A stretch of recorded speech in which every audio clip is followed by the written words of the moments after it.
ગીર સોમનાથના તાલાલા પંથકમાં જોરદાર ભૂકંપના આંચકા અનુભવાયા છે। તાલાલા પંથકમાં 3.5ની તીવ્રતાનો ભૂકંપનો આંચકો અનુભવાયો છે। રાત્રે 9:10 અનુભવાયો છે ભૂકંપનો આંચકો। ભૂકંપનું કેન્દ્રબિંદુ તાલાલાથી 19 કિલોમીટર દૂર ઈસ્ટ નોર્થ ઈસ્ટમાં નોંધાયું છે। જોરદાર ભૂકંપના આંચકાને કારણે લોકો ઘરની બહાર દોડી આવ્યા હતા।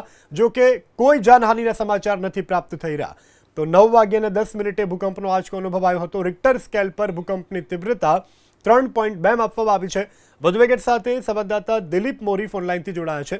જે દિલીપ, તાલાળાના કયા કયા વિસ્તારમાં ભૂકંપનો આંચકો અનુભવાયો, હાલ શું સ્થિતિ? જી, વાત કરવામાં આવે તો 9:10 આ ભૂકંપનો આંચકો છે તે અનુભવાય છે, પરંતુ તે પહેલા જબરજસ્ત ધરતીની અંદર એક અવાજ આવ્યો હતો અને અવાજ બાદ ધરા છે તે ધ્રુજી હતી। માત્ર તલાલા અને ગ્રામ્ય વિસ્તારો નહીં, પરંતુ તલાલા નજીકના કોડીના તાલુકાના સાંઢળીધાર, વલાદર, કંટાળા સહિતના ગામોમાં ભૂકંપ આવ્યો છે।